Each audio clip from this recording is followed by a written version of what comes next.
J'appelle donc à mes côtés Aurélia Petit, Swan Arlo, François Ozon et le véritable Alexandre Eto.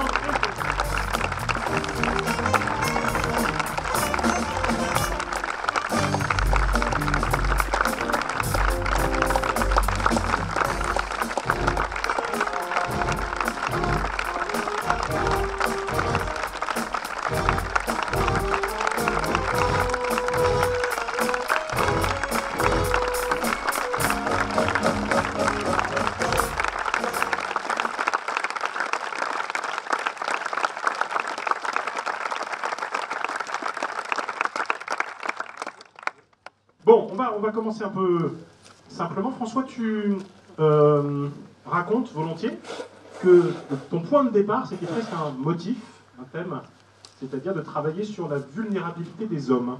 Absolument. Et qu'avant, du coup, d'aborder même cette affaire Prénat, Barbarin, etc., tu avais cette envie-là, et que du coup, en cherchant autour de cette thématique, tu es tombé sur le témoignage d'Alexandre qui est à côté de toi, et que c'est ça qui a enclenché ce désir de film, mais j'allais dire même pas prédéfini, puisque dans ce que tu racontes, il y a à la fois, à un moment, l'idée que c'est tellement riche et fort que peut-être il faut en faire autre chose qu'un film, une pièce de théâtre qui finalement existe, si j'ai bien compris, parce que je crois que la pièce est publiée. Dans un premier temps, peut-être un documentaire, enfin le désir est très flottant. Alors explique-nous du coup, comment tu es tombé sur le témoignage d'Alexandre de La Parole libérée, et qu'est-ce qui fait que finalement, ça devient le film qu'on a vu ce soir? Alors, c'est une longue histoire. C'est vrai que j'ai fait beaucoup de films avec des personnages féminins forts. Et pour une fois, j'avais envie de m'atteler à des personnages masculins. Et des personnages masculins qui expriment leurs émotions, leur sensibilité. Souvent, les hommes au cinéma, c'est l'action, et les femmes, c'est les sentiments.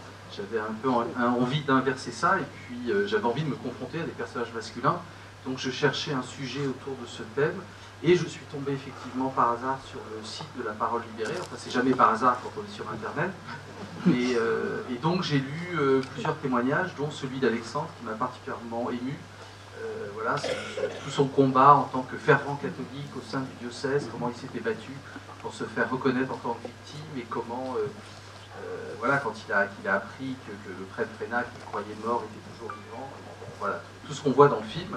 Et donc je l'ai contacté, et il est venu avec un gros dossier, avec tous ces échanges de mails, toutes ces lettres qu'il avait écrites pendant 2 ans, et il m'a dit faites-en ce que vous voulez.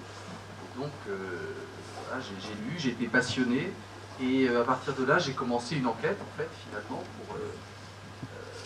parce que je me suis rendu compte que tout le travail d'Alexandre qui avait duré 2 ans, après il y avait eu un passage de relais, il y avait eu le passage de François qui avait été retrouvé par l'inspecteur de police, il y avait la création de l'association, il y avait 70 autres victimes, enfin voilà. Donc à partir de là, j'ai rencontré beaucoup de monde, j'ai accumulé beaucoup de témoignages, de lettres, de mails, enfin voilà, tout ce qu'on voit dans le film, et je me suis dit, qu'est-ce que je fais de tout ça? Donc comme je m'étais pris d'affection pour les personnes que j'avais rencontrées, la première idée c'était de faire un documentaire. Et puis très vite j'ai senti une déception de leur part, parce que je pense que si c'était confié à moi aussi intimement, parce que je leur ai posé beaucoup de questions autour de leur famille, autour de leur entourage, parce que c'était ça qui m'intéressait, les répercussions de la parole libérée sur les entourages, j'ai senti que tout ce qu'ils m'avaient dit voilà, de manière intime, ils n'avaient pas envie de le redire devant une caméra. Voilà, ils avaient déjà participé à beaucoup d'interviews, ils avaient déjà fait beaucoup de témoignages. Parce que tu ne filmais pas du tout ces premières confrontations-là, la rencontre avec... Quand je les ai rencontrés, je les ai écoutés, j'avais un papier, un crayon, voilà, et je prenais des notes, c'était juste ça. Et c'est vrai qu'ils m'ont raconté des choses très intimes qu'ils n'avaient jamais dites à la presse, et, parce que la presse ne s'intéressait pas à ça, la presse s'intéressait juste aux faits avec Prénat et Barbarin. Et moi, ça, c'était, de certaine manière, c'était secondaire, c'était le point de départ de ce que je voulais faire. Donc, en plus, ils avaient été très marqués par un film américain, Spotlight, qui était sorti en 2016. On voit l'affiche dans ton film. Mais ça, c'est la réalité. Hein. Ils m'ont tous dit que dans le commissariat, le commissaire de police avait l'affiche de Spotlight. Ah oui. Souvent, dans les commissariats de police, il y a des affiches de films. D'habitude, c'est M627, police, MyWeb. Là, c'était Spotlight, ça tombait bien. Et donc, voilà, donc je me suis dit, au bout d'un moment, la fiction, c'est ce que je sais faire, donc faisons une fiction de cette histoire. fiction sur des faits, basée sur des faits réels. Comme tu dis volontiers, effectivement, que les principaux concernés étaient presque déçus d'apprendre dans un premier temps que tu avais un projet de documentaire, je veux bien qu'on te passe la parole à Alexandre pour qu'il nous explique pourquoi, enfin, qu'est-ce qui fait que, y compris toi peut-être, mais peut-être d'autres de l'association La Parole Libérée, espériez d'une certaine façon que François s'en empare pour en faire une matière à fiction. Disons que la première fois que j'ai rencontré François, il m'en a tout de suite parlé en fait, de ce documentaire. Micro plus près de la bouche, quasiment dessus. Et il est vrai que le documentaire, on en a fait beaucoup sur plusieurs chaînes. Et on en avait un peu marre, et notamment, le but n'avait pas été au départ de se mettre en lumière. Par les faits où on avait été obligé de s'exposer beaucoup à la télé, notamment dans des interviews ou des documentaires. Et il me semblait que, en tout cas, la fiction était intéressante dans un passage de relais dans ce qu'on allait faire, parce que finalement, une œuvre artistique, ça cristallise, ce que ne fait pas un documentaire. Un documentaire, des articles de journaux, ça restait du fait divers en fait, quelque chose feuilleté, c'est terrible, etc. Mais finalement, ça passe. Et il me semble quand même que l'œuvre d'art permet vraiment cette cristallisation dans le temps de ce que l'on avait fait. Et c'était une des raisons pour laquelle, effectivement, quand on en a parlé, si on fait quelque chose, là, on en fait une œuvre artistique qui marquera et cristallisera l'action dans le temps. Soit une petite question, ton personnage est un peu différent par rapport au rapport au réel, puisqu'il y a d'abord le personnage d'Alexandre, ensuite il y a le personnage de François qui a vraiment fondé l'association La Parole Libérée, et visiblement le tien est d'une certaine façon davantage une espèce d'agrégat de victimes, plutôt que la correspondance avec un cas spécifique, même si visiblement il y avait un Pierre-Emmanuel qui peut-être donnait des pistes. Ouais. Est-ce que tu peux nous raconter ça, ce rapport au modèle, au singulier ou au pluriel, qui ont inspiré ton personnage? Il y a quand même vraiment un Pierre-Emmanuel, mais dont en effet François a changé un peu le prénom, enfin en tout cas a diminué. Mais c'est vrai que ce soit Alexandre ou François, en fait, ils ont vraiment permis d'abord Alexandre par sa lutte au sein de l'Église, puis François qui a médiatisé tout ça, qui a monté l'association. Eux, ils avaient deux places très, très distinctes, très importantes dans l'évolution de cette histoire. Et après, finalement, des victimes, il y en avait, je crois 70, mais il y en a plus, non, maintenant, 80. Donc, il y avait évidemment plus de choix pour François qui voulait qu'en fait le film avance aussi vers quelque chose où on allait de plus en plus vers la souffrance et de descendre aussi de milieu social. Donc bon, pour la souffrance, il est venu me chercher moi. Voilà, bon, j'étais pas surpris, maintenant c'est bon, j'ai compris. Mais donc oui, il y a peut-être certaines choses qui étaient mélangées avec d'autres victimes. Il y a quand même Pierre-Emmanuel qui, aujourd'hui, après avoir vu le film, dit que c'est à 99% lui et sa vie, et c'est quand même très très inspiré de lui. Après, François a pris plus de liberté peut-être sur ce personnage. En tout cas, lui, dans la vie, il n'est pas épileptique. Enfin voilà, des choses comme ça sur lesquelles il fait des... Ça passe pas sa femme. Ah, ça, on les... Il m'a dit, quand il a vu le film, il m'a dit c'est 99% de ma vie. Je lui dis, mais attends, t'as jamais battu ta femme? Il me dit, si, j'aurais pu, et j'ai la bite tordue. Voilà. D'accord. Et comme moi aussi, enfin voilà, ça tombait vraiment très très bien, quoi. Des vraies raisons à casting, merci beaucoup. Et Aurélien, alors pour le coup, François le disait, le film n'est pas tellement une enquête sur les faits. En revanche, il est vraiment un film sur les répercussions, y compris intrafamiliales, ce que ça produit, cette libération de la parole au sein de la famille de chacun des protagonistes. Et pour le coup, ça, évidemment, ça revalorise la place des femmes dans le film, qui devient vraiment important. Parce que, en particulier, ton rôle, mais il y en a d'autres dans le film, est une espèce de tuteur, quoi. C'est-à-dire qu'on sent bien que le personnage d'Alexandre tient parce qu'il y a cette espèce de support dont on découvre progressivement que, sans doute, si elle tient aussi bien, c'est parce qu'il y a un enjeu très très personnel et pas simplement un enjeu de couple. Ben oui, c'est ça. C'est très bien dit. Non, mais c'est beau de révéler la part un peu plus invisible de ces couples. Je pense que c'est délicat de parler en présence d'Alexandre. Parce que j'ai l'impression de parler en tant que sa représentante, sa femme. Mais Tu l'as rencontré au passage? Oui, bah, je l'ai rencontré, on s'est tous rencontrés, non, moi seulement, justement, à la projection, à l'avant-première. J'étais très émue d'ailleurs, vu qu'effectivement, à un moment donné, voilà, elle révèle des choses qui sont arrivées, et ça, c'est émouvant, je trouve ça très fort d'ailleurs de la part de François d'avoir laissé cette séquence qui, effectivement, dans le cours narratif, ne sert un peu à rien. D'ailleurs, je crois qu'on t'a demandé peut-être des fois de la couper. Les producteurs me demandaient des fois de la couper. C'est vrai, et je trouve ça génial de l'avoir laissé, parce que c'est évidemment, voilà, peut-être pas fait tout le travail que tous ces hommes ont pu faire, parce qu'ils ont été voilà, encadrés en groupe, ils ont fait tout un travail. Donc elle reste encore dans la résonance et dans le fait d'accompagner son mari, plutôt que d'avoir encore cette parole qui se libère pour elle-même. Donc c'est très beau d'avoir mis ça. C'est vrai que moi, dans l'enquête, je me suis rendu compte que les femmes étaient très importantes. Les épouses, les mères, tous ils m'ont dit si elles n'avaient pas été là, on ne serait pas allé jusqu'au bout, on aurait abandonné, voilà.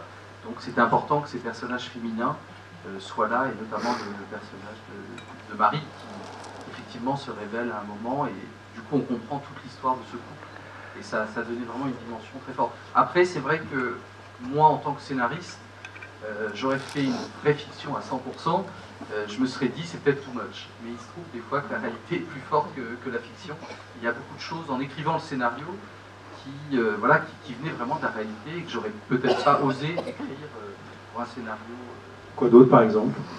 Par exemple, cette chose très belle, la mère de Pierre-Emmanuel, la mère d'Emmanuel, quand je l'ai rencontrée, un moment, tout d'un coup, elle me dit, et puis un jour, j'ai pris le téléphone de l'association. Voilà, et ça, j'ai trouvé que c'était, il fallait relier par rapport à son histoire, mais je savais qu'elle avait une très forte culpabilité par rapport à ce qui s'était passé avec son fils, elle n'avait rien vu, et le fait qu'elle ait repris ce téléphone à un moment, qu'elle se soit emparée, voilà, ça racontait aussi quelque chose de son lien à son fils, qui n'était absolument pas formulé, ni par l'un ni par l'autre, mais voilà, qui, dans un film, pouvait résonner de manière assez forte. Je précise qu'on a fait des pieds et des mains pour avoir Josiane Balasco, moi ça faisait hyper plaisir, mais qu'elle ne pouvait réellement pas ce soir. Au point qu'elle a même dit, ouais. Au point qu'elle a dit, mais je viendrai faire un autre débat, un autre moment sur le film. All inclusive. Ouais, all inclusive, elle a dit. Je ne suis pas totalement sûr qu'on va le programmer, c'est pas gagné. Peut-être une toute dernière question, François, avant de passer la parole à la salle.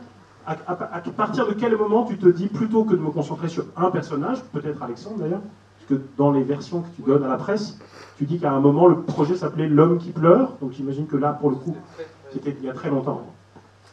À quel moment tu t'es dit, en fait, pour raconter cette histoire-là, il faut des récits successifs et du coup, il faut inventer ce relais dont on parle? C'est-à-dire que c'est le travail d'investigation, enfin le travail que j'ai fait en découvrant cette affaire, c'est que je me suis rendu compte que, ce que je disais tout à l'heure, au bout de 2 ans, Alexandre est allé voir, a fait sa déposition, il a envoyé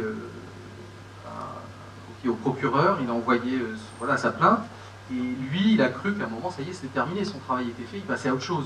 Il a essayé de régler ça au sein de l'institution, ça n'a pas marché, donc il est passé à l'aspect judiciaire. Et puis, bon, après, je me suis rendu compte qu'il y avait la création de l'association, il y avait toutes les autres victimes, donc l'histoire continuait sans lui. Donc après, effectivement, c'était un problème un peu scénaristique. C'est vrai que c'est étrange dans un film, au bout de 45 minutes, de quitter le personnage pour passer à un deuxième personnage. Alors Hitchcock l'a fait dans Psychose, c'est pas vraiment le même genre de film. Donc c'était un peu l'enjeu du film, comment arriver à faire ce passage de relais et faire que le spectateur ne soit pas en frustration et qu'il soit tout de suite avec le second personnage. Voilà, donc c'était un peu l'enjeu narratif qui était un peu compliqué, qui faisait tiquer un peu les financiers, mais bon, moi je trouvais que l'histoire était assez forte et que ça pouvait fonctionner, même si j'avais pas de modèle d'autres films construits de cette manière. Je pensais plus à des séries, d'une certaine manière, où il y a un épisode sur le point de vue d'un personnage, puis un autre. Entre parenthèses, juste avant de passer la parole, moi je trouve la structure du film extrêmement intelligente, mais je ne sais d'ailleurs pas exactement pourquoi. Ce qui me bouleverse, c'est le retour d'Alexandre dans la dernière partie, et le fait qu'il revient déjà dans la deuxième. Ouais, déjà dans la deuxième, et le fait qu'il revienne, et que du coup on s'attend de façon assez classique, d'une certaine façon, à ce qu'il reprenne le devant de la scène, et qui reste au contraire à distance, mais en possibilité d'être mobilisé par le film, y compris avec cette question bouleversante de est-ce qu'il croit encore en Dieu, etc. Ça, je trouve ça absolument magnifique, bouleversant, subtil, formidable. Ce qui était beau, enfin moi ce que j'aimais, c'est que tout d'un coup le personnage d'Alexandre, on s'identifie à lui pendant les 45 premières minutes, et puis après on passe sur François, Et du coup, quand Alexandre revient, ben, on le revoit avec d'autres yeux. On le regarde avec le regard de François. Et j'aime bien cette scène quand Caravaca et Denis Ménochet se foutent un peu de sa gueule. Voilà, ils disent il est bizarre ce mec, enfin, ça va lui faire rire. Bah, tout d'un coup, on a un autre regard, et du coup, on voit qu'il le voit comme un cateau tradit, alors qu'on l'a vu autrement au début. Enfin voilà, il y avait ce jeu de regard et de point de vue qui était amusant. Ouais, vas-y. Ah non, bah, c'est effectivement, on peut comme ça, donc j'assume, c'est pas vrai du tout. Donc il faut le dire. Il faut dire que dans l'histoire, les personnages ne se connaissent pas du tout avant. En fait, quand François Deveau, le personnage de François m'a contacté, il m'appelle un jour et il me dit voilà, je sais que c'est toi qui a fait la plainte et qui a commencé l'enquête. Je voudrais faire une association, il faut que tu la fasses avec moi. Et moi je lui ai dit, bon d'accord, mais ça fait 2 ans que je travaille dessus, j'ai fait un travail d'enquête, etc. Et je veux surtout pas être médiatisé dans la presse. Bon, 3 semaines, 15 jours après, on faisait une émission sur TF1, enfin on faisait tout, et on était en première page de La Croix, enfin bref, c'était de tous les journaux. Donc une fois que c'était parti, c'était parti. Et François a cette énergie, effectivement que j'avais plus vraiment à un moment, mais il faut dire que ça a été tellement boule de neige. On ne sait pas pourquoi d'ailleurs ça a malheureusement marché autant, mais l'histoire du téléphone par exemple de la mère de Pierre-Emmanuel, c'est parce on utilisait le portable, on avait pris un portable et il sonnait toute la journée et on n'en pouvait plus en fait, à la fois des victimes du prêtre mais aussi d'autres victimes, etc. Enfin ça n'arrêtait pas et on n'en pouvait plus parce que c'est pas notre métier. Chacun a une vie de famille, un métier, et on n'était ni psychologue ni rien et on ne savait pas comment faire, on ne savait pas comment gérer. Et donc effectivement la mère Pierre-Emmanuel qui avait besoin aussi de s'intégrer au combat pour son fils, a décidé à un moment de nous aider. Qui pose la première question ou première réaction? Là-bas. C'est la phase assise, ouais.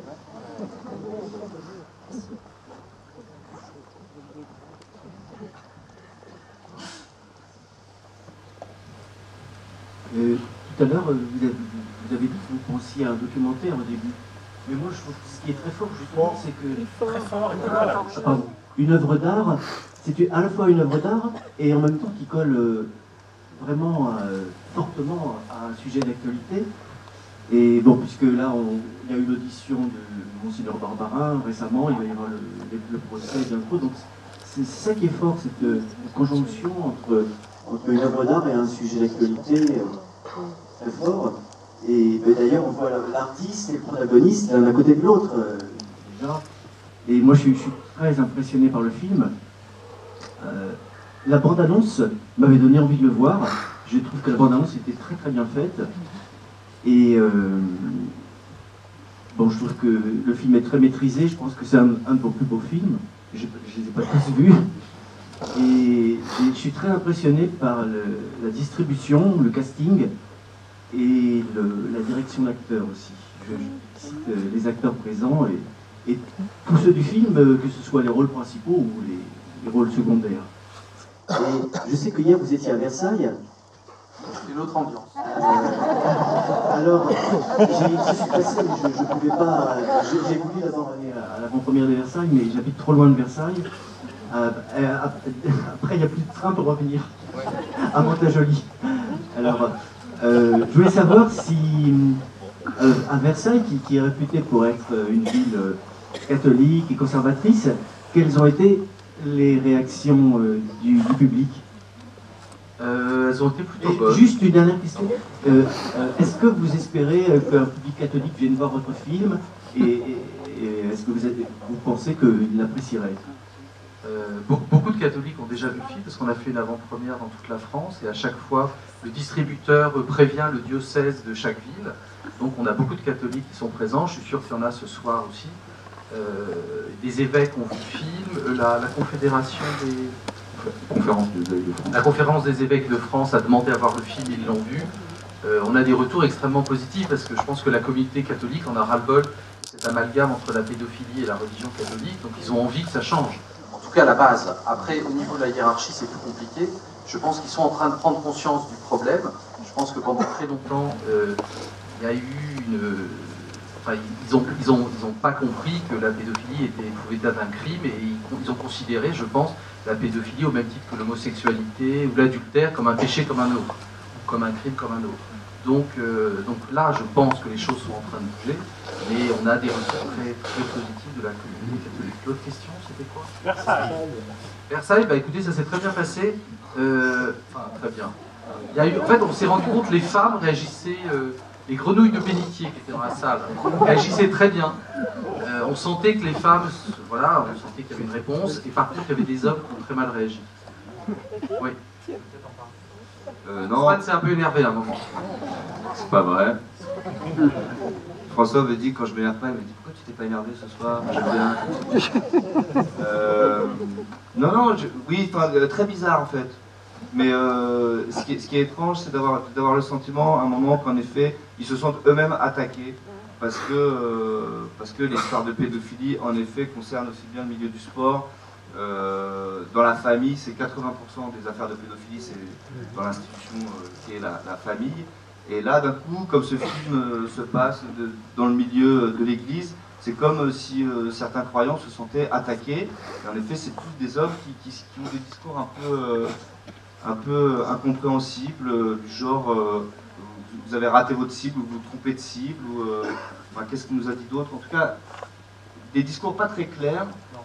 Et même parfois un peu contradictoire, voilà. Mais bon, on n'a pas eu la manif pour tous, nous attendait pas à la sortie, il n'y avait pas un couple d'intégriste, enfin voilà, ça s'est quand même bien passé dans l'ensemble. Bonsoir, merci pour votre magnifique film. Et j'aimerais poser une question en fait concernant le fait que vous ayez réalisé un film sur un sujet aussi médiatisé, enfin, c'est-à-dire est-ce que vous avez obtenu, alors qu'il y a une enquête qui est en cours, il y a un procès qui va arriver en mars, est-ce que vous avez droit, enfin, comment vous avez obtenu les droits en fait de réaliser ce film-là? Est-ce que c'était encore plus difficile de se battre pour faire ce film-là qu'un autre film?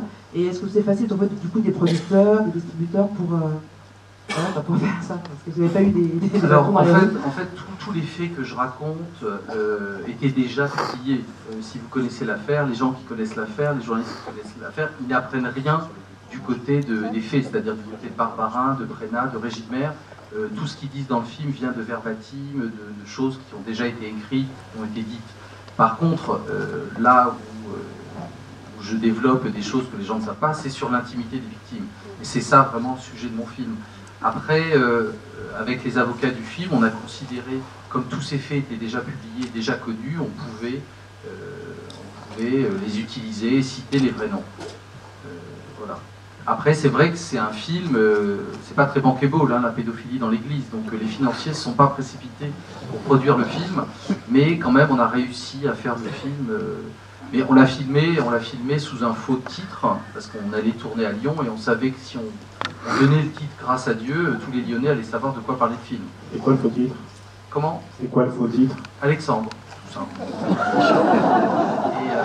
Il y avait un synopsis sur Allociné qui était 3 amis d'enfance proches de la quarantaine qui se retrouvent pour faire le bilan sur leur vie. Ça ressemblait à un film de Claude Sauté, donc on a été très bien accueillis. C'était parfait, mais c'est vrai qu'on a dévoilé le titre qu'en novembre, et là, bon, c'est là où tous les ennuis nous sont tombés dessus, mais bon, on s'y attendait un peu. Quand même, tu as eu Canal+ sur tous tes films, sauf sur celui-là. Ça y est, il commence à balancer. Ouais. Par ailleurs, tu n'as pas tourné dans une seule vraie église française. Alors oui, on a pris la décision de ne pas tourner à Lyon les intérieurs d'église, parce qu'il aurait fallu demander l'autorisation à Monseigneur Barbarin. C'est un peu compliqué. Même avec ce synopsis à la Claude Sauté. Et donc, on a pris la décision d'aller tourner en Belgique et au Luxembourg, tous les intérieurs d'église. Bonsoir, je tiens à vous remercier pour ce film. D'abord, j'aime beaucoup vos films en règle générale, et je suis très contente que vous soyez à Montreuil ce soir. C'est vraiment, ça fait plaisir. C'est la première fois que Stéphane Goudet m'invite. Oh mon je ne sais pas ce qu'il dit. Mais bon. Voilà, je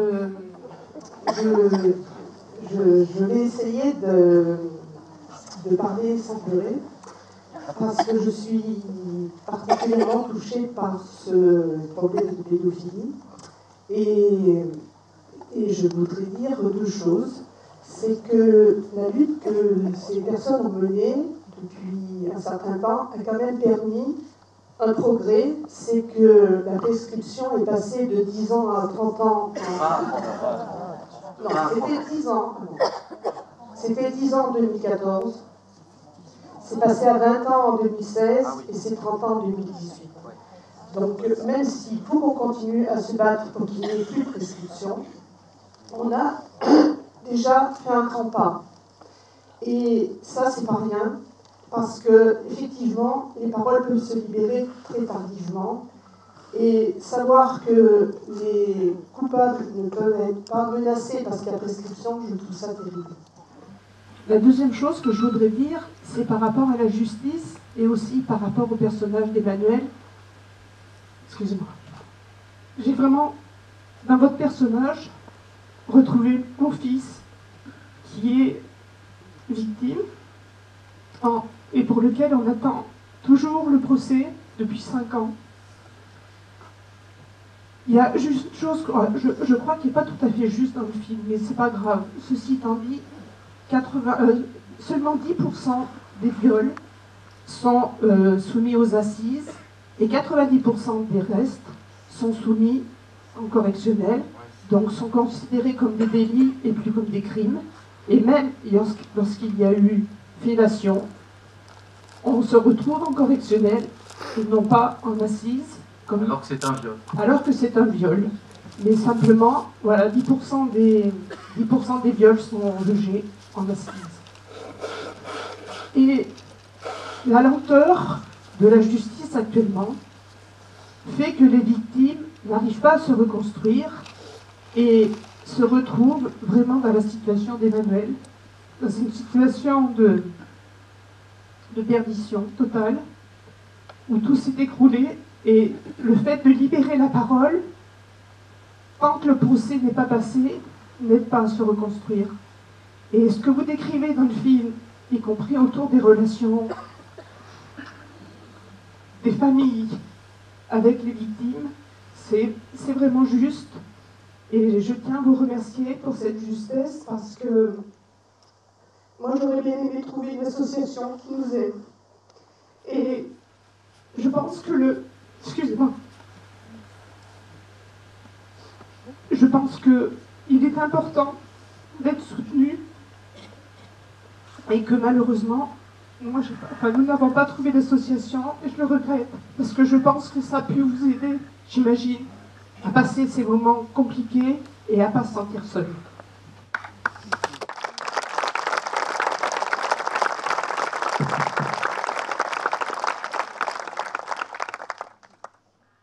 Peut-être que tu peux parler du coup de l'importance de l'acte de justice, y compris par rapport à cette solution alternative qui est en gros, on règle ça entre nous au sein de l'Église, on va faire rencontrer la victime et le coupable, et puis du coup il y aura pardon. En l'occurrence, il n'y a pas de demande de pardon dans le film, j'imagine. Il a oublié. Il a oublié, voilà.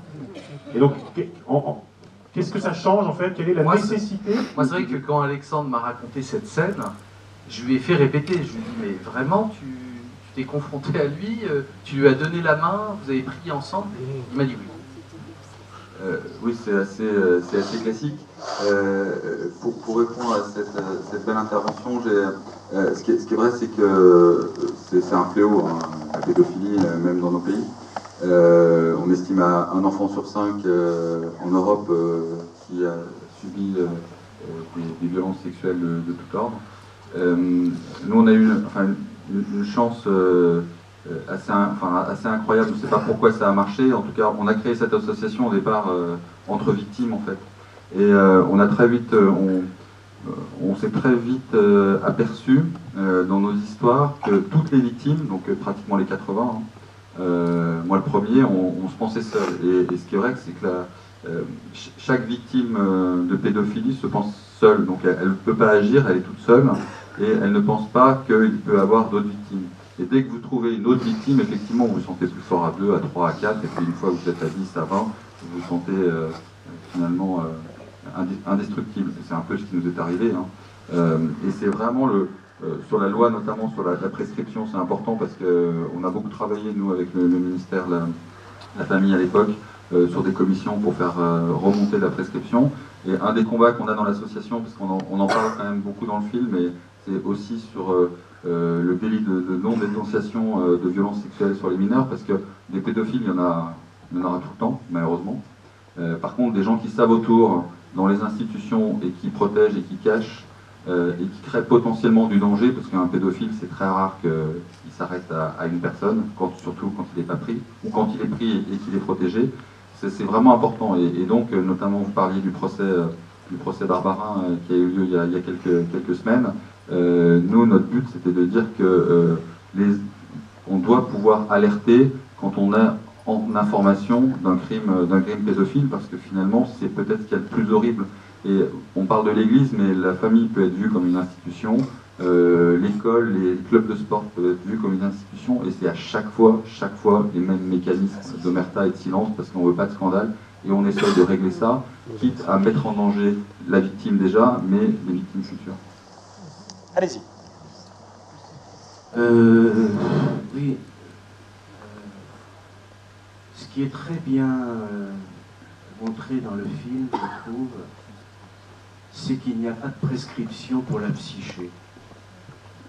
Les blessures, on peut les atténuer, on peut par différents moyens se reconstruire, mais elles demeurent. Elles demeurent sous forme de cicatrices, elles demeurent.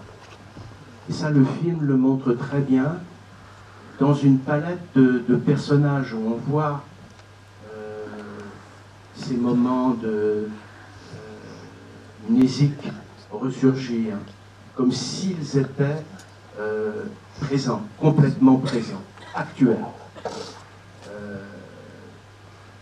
Et aussi autre chose, une autre réaction dans le contexte où on est, c'est la fragilité de la vérité, à se faire un chemin dans le monde. Et cette association, La Parole Libérée, il s'agit d'un agir politique.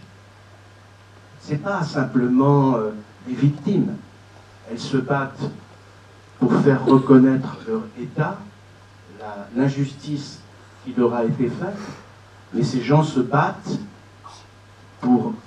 contre l'injustice qui pourrait être faite, à nouveau. Et c'est pas difficile, la politique, quand on voit votre film. Il faut simplement la prendre au bon niveau. Au niveau d'une vérité qui doit faire son chemin dans le monde. On est d'accord.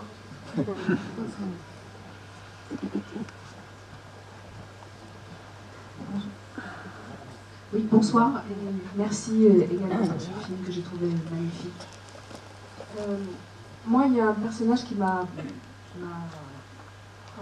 vraiment intéressée et surprise, surtout c'est le personnage de François, parce que, enfin, moi je l'ai perçu comme ça, par rapport à Alexandre ou à Emmanuel, qui eux ont visiblement des séquelles et ont mal vécu, ont gardé encore en eux les blessures.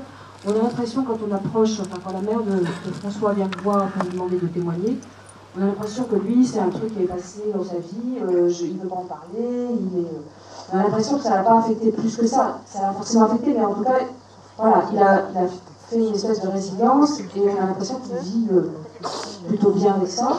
Et ce qui me frappe, c'est que finalement, c'est lui qui va tout d'un coup devenir le leader et créer l'association. Donc je voulais savoir, vous qui connaissez le véritable François, qu'est-ce qui a été le déclic, qu'est-ce qui a fait que tout d'un coup il a trouvé cette énergie pour emmener tout le monde en fait? Moi, c'est vrai que le personnage de François m'a extrêmement intéressé parce qu'au début, on a effectivement l'impression qu'il n'a pas été affecté. Mais au fond, il était extrêmement affecté. Mais lui, ce qu'il a vécu par rapport aux deux autres, c'est que ses parents ont agi. C'est-à-dire que ses parents ont pris en charge le problème. C'est-à-dire que ses parents ont compris quand il avait 9 ans, quand il a dit « le prêtre m'a embrassé ». Voilà, les parents ont compris, ils ont posé des questions. Bah oui, moi, il m'a mis aussi la main dans la culotte. Donc les parents ont agi, ils ont fait en sorte que les scouts s'arrêtent. Donc ils ont été assez héroïques, ces parents. Et donc, pour lui, enfin, quand il vous raconte l'histoire, il dit « moi, le problème, il a été pris en charge par mes parents. Ce que je me suis fait, j'étais le favori du récupère Prénat, il ne s'est pas vraiment rendu compte de ce qui lui était arrivé.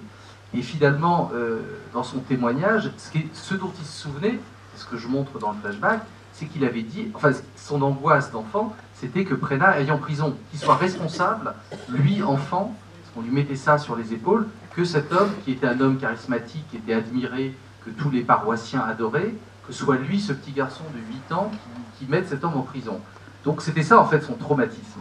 Après, bon, moi, en discutant avec François, c'est vrai, quand il m'a raconté les faits, dans un premier temps, j'ai eu l'impression qu'il n'avait été touché qu'une seule fois, qu'il racontait des choses. Et après, quand j'ai vu le rapport expertise, je me suis rendu compte que ce n'était pas une seule fois.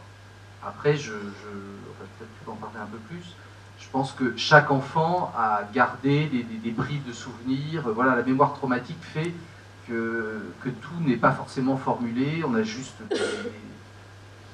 Alors, effectivement, il y a une sorte d'amnésie traumatique, mais comme vous disiez tout à l'heure, il y a énormément de personnages et chacun vit avec cette souffrance.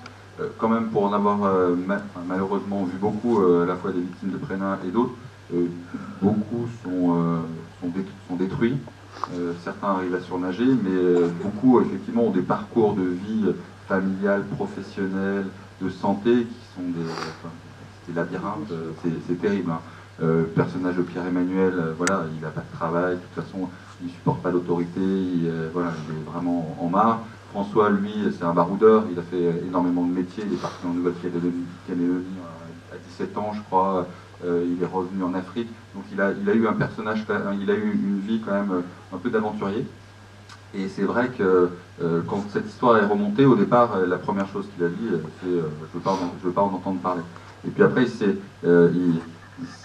donné cette responsabilité, et c'est vrai que quand on s'est vu la première fois, chacun avait des bribes d'histoire. Lui, il avait son histoire avec ses parents, moi j'avais une enquête depuis 2 ans, et en fait quand on a confronté, quand vous parlez d'injustice, c'est ça qui a été le vrai moteur, et de savoir par exemple, c'est pas dit dans le film, mais quand les parents de François ont commencé à agir, ça a duré près de 9 mois. Hein. Il faut dire qu'à l'époque, ils ont été mis en marche même pas de la communauté, mais de la ville de Sainte-Foy-les-Lyons. Hein. Ils ont failli à un moment presque être obligés de déménager, il y avait des pressions, etc. Ça a duré à peu près 9 mois, je crois. Et pendant ces 9 mois, Pierre-Emmanuel a été victime, il a subi des masturbations, etc. de la part de Pierre Prénat, pendant que les parents étaient en train d'agir pour sortir Pierre Prénat. Donc tout ça, en fait, à chaque fois, et quand vous disiez cette capacité de résilience, c'était une capacité de se décentrer pour aider d'autres victimes. Et c'est un peu ce qui nous a donné cette énergie-là pour créer l'association. J'ai une extinction de voix, mais j'ai quand même envie de poser la question. Il y a un rôle qui m'a beaucoup intéressé, c'est le rôle du prêtre pédophile. Je trouve que dans les 2 scènes où il est face aux victimes, c'est comme s'il revoyait avec plaisir les petits-enfants qu'il a abusés. La première scène, j'ai l'impression de l'entendre dire « Tu t'en es pas trop mal sorti », ce qui va minimiser son action. Et la deuxième scène, j'ai même l'impression qu'il est reséduit par le personnage qu'il a devant lui. Et ça, je trouve que l'acteur est extraordinaire. Évidemment, il est répugnant, mais il est extraordinaire. Oui, c'est vrai que Bernard Verlet est un grand acteur, et ce qui est fort dans son interprétation, c'est qu'il apporte une humanité à ce personnage qui effectivement a commis des actes monstrueux, mais ce que j'ai aimé, enfin le fait de le choisir pour ce rôle, c'est que paradoxalement, il a apporté une forme d'innocence à ce personnage, parce que comme s'il était hors sol, comme s'il n'avait pas compris, comme si, et je pense que c'est la réalité, je suis pas sûr je sais pas s'il a compris depuis, il n'est toujours pas jugé, il n'y a toujours pas de date de procès, mais c'est vrai que la manière dont les victimes m'ont raconté les confrontations, voilà, Alexandre a revu la scène que j'ai écrite, parce que je voulais vraiment être proche de la réalité, et toutes les questions qu'il lui pose, alors tu as 5 enfants, il y avait encore d'autres dialogues que j'ai coupés finalement, tu as une femme, enfin effectivement c'est exactement ce que vous dites. Il veut me prouver avec Alexandre que finalement il s'en est pas si mal sorti, et que ça n'a pas été tant un traumatisme que ça. Et la séquence avec Emmanuel, ce que m'a raconté Emmanuel, c'est qu'il avait l'impression que Prénat le regardait comme s'il était encore le gosse. Déjà, la première chose qu'il fait, c'est qu'il tutoie. Le tutoiement, c'est une manière aussi de garder son emprise. Alors, je sais pas, toi, quand tu as vu les scènes, tu l'as reconnu ou... Tu m'as dit qu'il était plus sympa dans le film que... Ah oui, effectivement, mais c'est vrai qu'il y avait une volonté encore de cette emprise psychologique et spirituelle du prêtre sur l'enfant, même s'il était devenu adulte. Et on le voit bien dans le film, et notamment dans la première scène, c'était tout à fait ça, où il y avait encore cette volonté d'emprise et d'être au-dessus. Et bon, certaines analyses que j'ai pu voir psychologiques, etc., en fait, montrent comme finalement cet homme, bon, il y a eu beaucoup d'autres cas, d'autres prêtres, hein, mais pratiquement depuis, je crois, 68, enfin le début du séminaire, il avait déjà eu des problèmes, et à chaque fois, il a été finalement mis sous silence, et il a recommencé à chaque fois, etc. Et il avait un peu cette capacité à se sentir un surhomme, c'est-à-dire qu'il était surpuissant, c'est-à-dire qu'à chaque fois, de toute façon, il se faisait prendre, et puis on lui pardonnait, et puis on lui redonnait une autre église, dans un autre groupe, etc. Donc, et il n'a jamais cette prise de conscience, en fait, comme à chaque fois il a été sauvé, il n'avait pas, à mon avis, pas véritablement conscience, comme ce qu'il m'a dit la première fois où je l'ai vu. De toute façon, ma hiérarchie a toujours été au courant depuis 68, donc pour lui, voilà, il faut pas de... c'est peut-être un péché, et encore, je suis pas sûr. Allez-y. Bonsoir, j'avais une question sur le personnage du frère de François, dont l'histoire en fait reste assez énigmatique. Est-ce que c'est de l'ordre de la fiction? Centre de la salle. Est-ce que c'est de l'ordre de la fiction ou il y a vraiment une histoire derrière, surtout quand on voit ce flashback de François quand il est petit? Est-ce que c'est son frère ou c'est un autre? Alors ça, il y a une confusion qui est faite. Je crois que Stéphane, tu as fait dans ton... Voilà, c'est... Absolument. En fait, le frère de François, la dispute qu'il y a eu, elle a vraiment eu lieu. Il y a eu des confrontations très fortes au sein de sa famille. Le frère de François est très catholique, et voilà, tout ce qui est dit dans le film est proche de la réalité. Après, c'est vrai que juste après cette séquence de dispute à Noël, il y a un flashback de François, où on voit François enfant avec un autre camarade qui se fait embarquer par Prénat, qui correspondait à un souvenir que m'avait raconté François, où il se souvenait, lui n'a pas été abusé pendant les scouts quand ils étaient en voyage, mais il se souvenait que Prénat embarquait des fois des gamins, donc voilà. Donc c'est cette scène que j'ai voulu restituer, et en fait, beaucoup de gens pensent que c'est le frère. Ah voilà. Il faut voir le film deux fois. Parce qu'on le voit le frère plutôt. Le frère, on l'a vu plutôt. C'est pas le même petit garçon. Et l'enveloppe, quoi. Bah, c'est juste après parce que c'est le montage, voilà. Mais un jour on a dit à François, on peut penser que c'est le frère et tout, les dit c'est pas grave, c'est bien aussi. C'est vrai que ça me gêne pas. Alors je pense objectivement que le frère de François n'a pas été abusé. Puisqu'il dit même Prénat ne s'intéresse qu'aux petits. Voilà, mais si vous voyez le film, vous verrez que c'est pas le même enfant qui joue le rôle. Il faut retourner voir le film en fait, c'est ça. Oui, c'est ça. Par contre, dans la réalité, ce qui est très fort quand même, c'est qu'à l'époque, c'est François qui se confie à son frère et qui va le dire à ses parents. Voilà. C'est grâce à son frère aussi que ses parents l'ont. Non, c'est... Oui, d'abord sur le titre du film, je ne sais pas si c'est le but, mais j'y perçois une pointe d'ironie. Ensuite, en dehors de l'église et de la pédophilie qui sont visées dans le film, plus généralement, force est de constater que des individus justifient certains actes en utilisant un stratagème bien huilé depuis des millénaires. C'est-à-dire mélanger le manichéisme avec des dieux en tout genre, qu'ils soient mono ou pluralo. Alors ma question est comment a surgi et à quel moment le titre, s'il vous plaît? Le titre, c'est cette phrase de Barbarin que vous avez entendue, qui était du pain béni pour moi. Voilà, cette phrase, c'est un symptôme de tout problème de l'Église. Cette incompréhension de la gravité des faits, tout était là-dedans. Alors, Barbarin a tout de suite compris pendant la conférence de presse qu'il avait fait une erreur, sans excuse, mais c'est vrai que ça a laissé des traces, et cette phrase a été comme un coup de couteau pour toutes les victimes, d'entendre quand même le premier évêque de France Donc c'est ça, ça a été un désastre. Tout à fait, et on a vu dans plusieurs remarques quand même que la question de la prescription, c'est fondamental dans les histoires de pédocriminalité. Et en fait, quand ça concerne l'institution, encore une fois, quelle qu'elle soit, la prescription, c'est un outil de défense parce que finalement, une institution, le temps, elle a le temps donc, de masquer, etc., comme dans une famille d'ailleurs, alors que l'individu, lui, il est dans l'urgence de survie.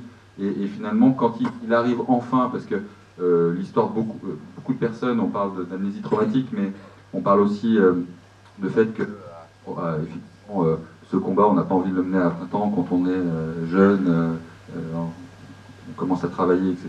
C'est compliqué. Donc, vous sentez finalement un peu plus de courage de le faire à 35, 40, 45 ans. Et c'est vrai que c'est au moment où la prescription tombe et on vous dit bah, c'est fini.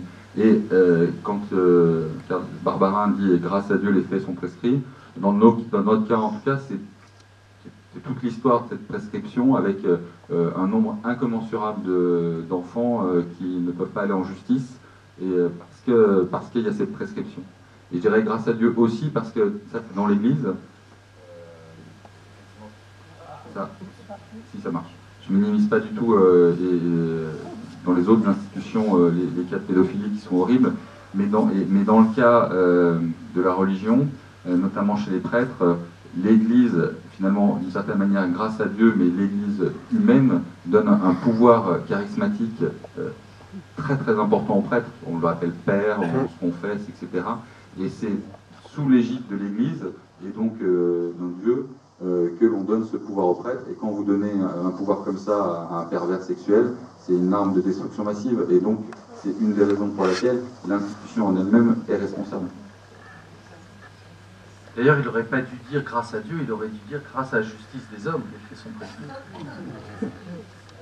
Alors, si Dieu existe, oui, mais ce qui est très compliqué, c'est de mettre en avant la prescription devant l'éternité.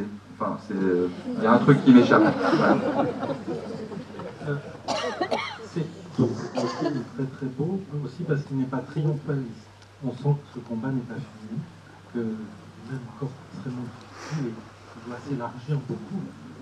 Ça aurait pu être dans un film américain, tout la constitution, là on sent quelque chose de très important. Alors, il y a une chose que je m'attendais, là vous en avez parlé à propos de Sainte-Foy de Lyon, c'est-à-dire quand même le lobby des résistances violentes même contre l'action de cette association. Donc on en a parlé à la télévision, et là on ne voit que des très courts instants, une dame qui est de la merde. Voilà, bon. Donc je m'attendais à ce tenir comme ça. C'est ma mère. Oui, voilà. Mais bon, bah, on ne peut pas tout mettre, hein, mais d'une façon générale, si j'élargis, c'est le problème du mal qui est quand même central hein, dans ce film. Donc, pour moi, c'est le micro. On sent chez lui une forme de folie, je trouve, quand il regarde un point, etc. Donc, mais Barbarin, pour moi, c'est un personnage médiocre, extrêmement médiocre. Donc, j'attendais sur la question du mal dans ce film, peut-être un petit peu plus de violence, de dureté. Voilà. Donc c'est quoi votre question donc pourquoi vous n'avez pas mis les... Parce que mon sujet, c'était pas ça. Il y avait matière à beaucoup de choses, hein. Il y a matière à beaucoup de films par rapport à toute cette histoire. C'est vrai que moi, ce qui m'a vraiment intéressé, c'est la libération de la parole. Ce que je disais tout à l'heure, c'est les répercussions intimes pour ces enfants qui ont été abusés enfants et montrer à quel point les répercussions durent pendant des années. Et ça concerne l'enfant, mais ça concerne aussi tout l'entourage, toute la famille. Et ça, vraiment, c'est un sujet aussi très important que ce sera peut-être pour un prochain film. Oui, bonsoir. Donc, on a bien compris qu'en effet, votre film est tellement réussi, en fait, qu'il suggère énormément de choses, il y a une richesse incroyable qui fait que ça démultiplie les interrogations, d'où les nombreuses interventions ce soir. Moi, c'est la question de la foi qui m'a intéressée, parce qu'en fait, c'est une question qui était très, très présente dans mon esprit, dans la première partie du film, lorsqu'on voit beaucoup Alexandre, en fait, avoir cette vie catholique extrêmement extrêmement réglé, extrêmement mécanique, avec une adhésion totale en fait à une identité catholique reconnue. Et on ne se pose jamais la question de la foi. À un moment, il y a une remarque ou un commentaire, peut-être d'Alexandre, qui dit voilà, j'ai été très bien élevé, je crois en Dieu. Voilà, ça c'est la première remarque qui s'installe. Et puis. À la fin du film, il y a ce moment de. C'était trop long. Non, je plaisante. On va reprendre les deux. À la fin du film, il y a cette scène incroyable où, alors qu'on parle toujours de paroles libérées, Alexandre n'a plus de parole. Lorsque son fils lui demande mais quid de Dieu, quid de ta foi, est-ce que tu crois encore? C'est son fils qui lui pose la question. Je trouve ça très fort en plus d'un point de vue de la transmission. Et il y a ces sourires énigmatiques d'Alexandre qui laissent l'intelligence au public de penser, voilà, de réfléchir à cette question. Je trouvais ça très fin, très subtil, ça me ressemble. Mais est-ce que ça veut dire que c'est un sujet que vous avez mis, vous, François Ozon, sur la table, ou est-ce que c'est quelque chose qui était très présent dans vos échanges? Voilà, simplement. Oui, c'était très présent avec Alexandre. Je lui ai posé beaucoup de questions et le garçon, au fond, c'est moi qui lui pose la question à Alexandre. Et je lui ai posé la question, je lui ai dit, mais toute cette aventure, où en es-tu avec ta foi? Est-ce que tu as toujours la foi? Et il m'a répondu, mais j'ai pas gardé la réponse parce que j'ai trouvé plus fort de laisser le film sur cette interrogation. Chaque spectateur, alors il est là ce soir, mais je lui interdis de répondre. Non, en fait, je pense que la vraie question importante, c'est pas la foi, parce que la foi, je suis pas sûr qu'elle soit ébranlée, c'est la foi dans l'institution. C'est là qu'est le vrai problème. Mais néanmoins, tu me disais que beaucoup de victimes se sont... François s'est fait apostasier, hein, par exemple. En fait, c'est un peu le drame de l'Église catholique. Hein. Sur la foi, vous comprendrez bien que par contrat, je ne peux pas répondre, non, je il y a un coup de fil de Fabrice Lucchini. Non, mais en fait, ce qui est assez incroyable, c'est que il y a quelque chose qui est en train d'émerger dans tous les pays. On ne s'est pas du tout concerté, etc. Mais nous, on est allé au Chili voir des victimes. Enfin, c'est une catastrophe là-bas en Amérique latine. Je vous parle même pas. Il y a un endroit où on n'en parle pas encore, mais c'est une catastrophe, c'est l'Afrique. Voilà, c'est endémique. Mais pour le coup, la libération de la parole, elle est assez dure parce que là, on a eu quelques victimes qui nous ont contactés, on avait fait des reportages avec eux. Là, ils risquent leur vie, donc c'est encore plus compliqué malheureusement. Mais sur la plupart des victimes et la foi, la plupart des victimes sont sorties de l'Église. Et en fait, pour l'Église, c'est dramatique parce qu'en fait, vous avez des pays entiers où il y a une déchristianisation complète, notamment due à ce sujet-là. Parce que quand vous êtes victime, évidemment que vos enfants, vous ne les faites pas baptiser, vous ne les élevez pas dans la foi, de toute manière, vous n'avez plus confiance. Et donc, il y a un phénomène qui est en train de se passer dans la plupart des pays qui est quasiment irrépressible. Et ils ne savent plus comment faire. Allez-y. Moi j'ai été très touchée par la toute dernière scène du film où justement François dit qu'il va se faire apostasier, que Emmanuel rebondit là-dessus en disant bon, on devrait tous faire pareil, enfin, voilà. Et on a l'impression qu'à ce moment-là, il y a une espèce de divergence sur la suite du mouvement et j'ai pas pu m'empêcher de faire un parallèle un peu avec le mouvement des Gilets jaunes. Où, au départ, tout le monde est voilà, dans le mouvement, puis après... il y a des divergences sur la suite des choses, donc je voulais savoir où ça en est aujourd'hui, les relations entre les différents personnages. Est-ce qu'ils sont dans la même lignée, dans la même envie de continuer dans la même direction? Voilà, ça change. C'est vrai que moi, ça m'a intéressé de voir que une fois que la parole libérée a été lancée, que leur combat a été lancé, très vite des divergences sont apparues entre tous les personnages. Ils n'avaient pas les mêmes objectifs, notamment le personnage joué par Eric Caravaca qui a décidé à un moment d'arrêter. Alors c'est à la fois pour des raisons intimes, mais aussi parce qu'il pensait que le fait que Prénat allait être jugé, c'était ça son but, lui. Voilà. Donc, alors que Alexandre, François et Pierre-Emmanuel voulaient taper plus haut d'une certaine manière, parce qu'ils voulaient aussi que l'institution soit jugée et soit tenue pour responsable. Donc j'ai voulu effectivement dans cette dernière scène mettre un petit peu tous les... Elle est un peu mélancolique parce que c'est vrai que dans tout combat politique, il y a un moment des divergences. Alors je ne savais pas que les Gilets jaunes allaient arriver. mais en même temps, elle me semblait nécessaire. C'est aussi une scène que mes producteurs m'ont dit, c'est dommage de terminer par ça, mais je trouve que c'est la réalité de tout mouvement politique. Il y a un moment où voilà, les choses s'effritent, les points de vue ne sont pas les mêmes, il y a les combats peuvent... voilà. Mais le combat continue, parce que même si l'association est... Non, le combat continue. Alors c'est vrai qu'au départ c'était assez passionnel, donc François et le personnage d'Éric Caravaca et moi, Pierre-Emmanuel est arrivé un peu après, mais on était pratiquement 12 heures au téléphone, 12 heures par jour au téléphone pendant près d'un an, un an et demi, on faisait que ça. Et c'est vrai que c'est assez destructeur quand même, parce que finalement on laisse absolument de tout de côté. Et les divergences, elles se sont faites dans cette scène. Il n'y a pas eu vraiment de divergence, parce que tout le monde, la libération, enfin en tout cas on est assez libre. Mais la question de l'apostasie, par exemple dans la scène, en réalité, moi j'avais cette question avec François, parce qu'on en a beaucoup discuté. Et je lui disais, si tu te fais apostasier, c'est que pour toi ça a une importance. Parce que finalement, sinon, tu peux laisser tomber. C'était la vraie question. Allez-y. Moi, ce qui m'a choqué vraiment, c'était le rôle des parents, plutôt la position des parents, en particulier ceux d'Alexandre, qui m'ont vraiment choqué. Autant je pouvais comprendre la paralysie d'un parent qui se dit qu'est-ce que je peux faire, bon bah je fais rien, mais de carrément critiquer la position d'un fils qui veut se défendre, ça c'est quelque chose qui m'a vraiment, j'ai pas réussi à le comprendre. Moi, du coup, ma question c'est comment vous l'avez vécu, et est-ce qu'aujourd'hui vous arrivez à les comprendre, et est-ce que vous avez réussi à faire avancer le dialogue avec eux? Deuxième petite question, et ça c'est de l'ordre du détail, mais c'est quelque chose que j'ai remarqué. J'ai remarqué qu'il y avait un grand exemplaire de Tintin au Congo dans le bureau de Ça, ah bah Barbarin est un grand tintinophile, et il y a des photos dans Paris Images qui sont parues de sa chambre à coucher, donc c'était parfait pour nous, pour la chef décoratrice.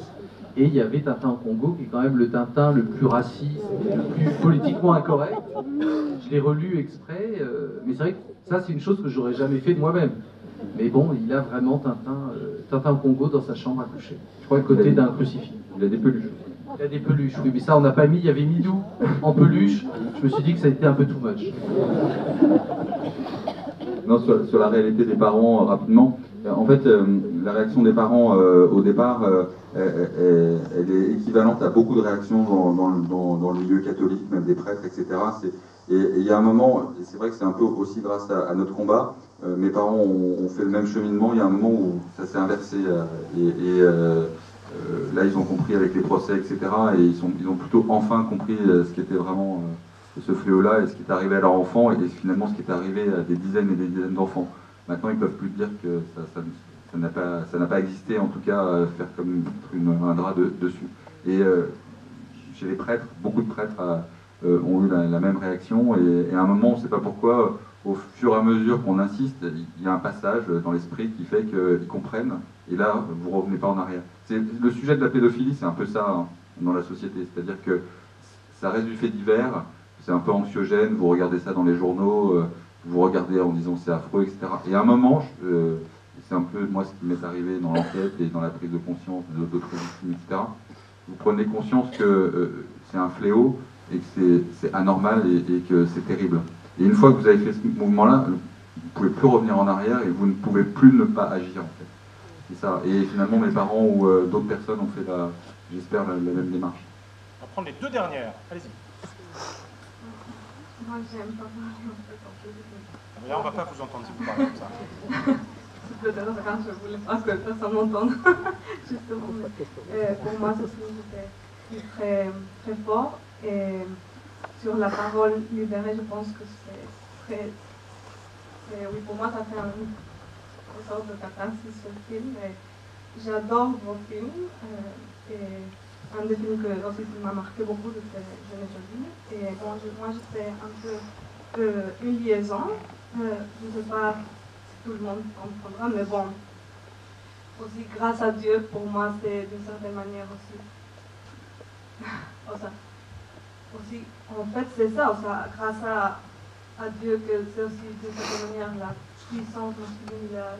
On voit là même cette personne qui se frappe tout puissant envers tous ces enfants qui sont complètement sans pouvoir. Et bon, je crois que c'est une question qui est... maintenant, il y a beaucoup de choses sur ça et tout. Moi, je ne suis pas de l'idée de faire des mouvements contre les choses comme ça, tout ça, non. Mais justement, d'ouvrir les yeux et ne pas rester, sans parler, car par exemple, moi, j'ai eu des choses, mais oui, cet effet qui c'est... Non, mais c'est mieux de ne pas parler trop de ça. Oui, et cette honte qu'on porte, et cette pierre qu'on porte sur les épaules, oui, c'est ça, c'est ça, essayer de vivre, mais en fait, c'est pas une vie, c'est une sorte de, je sais pas quoi, d'être morte vie. Et oui, et je pense que la parole, vraiment, ça enlève un poids. Et je pense que le cinéma est quelque chose de super puissant que peut aider à se libérer et à prendre conscience et à parler. Oui. Merci. Tu as dit la beauté du film, c'est de montrer que la parole libère, certes, et c'est dans le titre presque, la parole libérée, mais c'est de montrer aussi à quel point elle est violente, déconstructrice, douloureuse. Et donc, du coup, de montrer aussi qu'évidemment, la liberté de la parole n'est pas tout à coup une espèce de solution à l'ensemble des problèmes, et qu'elle en crée d'autres, en fait. Et l'honnêteté du film, pour moi, elle est dans cette complexité-là. Alexandre, je sens que tu as envie de réagir à cette question qui nécessite une transition avant de passer au micro. En fait, effectivement, la parole, je pense que nous, chaque fois qu'on a des victimes, on leur dit d'écrire déjà leur histoire, etc. Et c'est vrai que c'est la parole, mais c'est aussi réapprendre peut-être à avoir cette capacité d'indignation, en fait, qui a été si rare dans l'institution et autour de nous, en fait. C'est savoir s'indigner contre et être dans l'obligation de s'indigner devant ce fléau. Allez-y pour la dernière question. Bonsoir. Bonsoir, merci pour le film. J'ai beaucoup aimé votre film pour la parole libérée, mais je pense qu'il y a aussi un thème qui traverse tout votre film, c'est la question de la responsabilité et d'une certaine manière aussi du partage des responsabilités, parce qu'on ne peut pas dire qu'il n'y a qu'un seul responsable. Je pense par exemple aux parents d'Alexandre qui essaient de nier et réfutent tout ce que dit son fils, leur fils, pardon. Il y a aussi le personnage très intéressant et très troublant de Madame Mère, enfin, vous savez, la secrétaire de Barbara. Oui, c'est ça. Qui à la fois permet de libérer la parole en étant intermédiaire entre le prêtre pédophile et la victime, et en même temps on a l'impression qu'elle veut couvrir l'institution de l'Église. C'est le mail assez troublant, assez dérangeant de la cicatrice et de la croûte qu'il faut pas enlever, qu'il ne faut pas gratter. Et vous avez parlé dans l'introduction de la vulnérabilité des personnes, des victimes, bien entendu, même du pédophile. Mais et je voulais savoir, du coup, en termes de responsabilité, est-ce que vous considérez tous les personnages, c'est-à-dire les victimes comme les responsables, comme vulnérables, et je pense notamment au personnage de cette secrétaire qui est assez ambivalent en fait dans cette question de la vulnérabilité. C'est un personnage assez fascinant, moi qui m'a beaucoup plu. C'est vrai que j'utilise tous ces mails, et ces mails sont très bien écrits, et on sent que cette femme est dans le système, et en même temps elle essaye de faire bouger les choses, donc elle est à une place compliquée, mais on sent qu'au fond l'institution est plus forte. Voilà.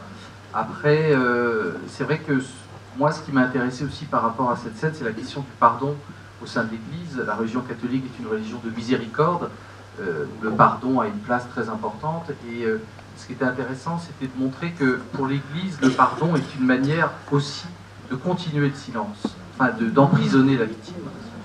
C'est ce que dit le personnage d'Aurélien à un moment à son mari. Et ça, je trouvais que c'était vraiment intéressant, parce que je ne me l'étais jamais imaginé de cette manière. On pense toujours le pardon comme une forme de libération, mais dans le cas de cette confrontation, le pardon est là pour d'une certaine manière, tourner la page et dire, bon voilà, les choses sont finies, on passe à autre chose.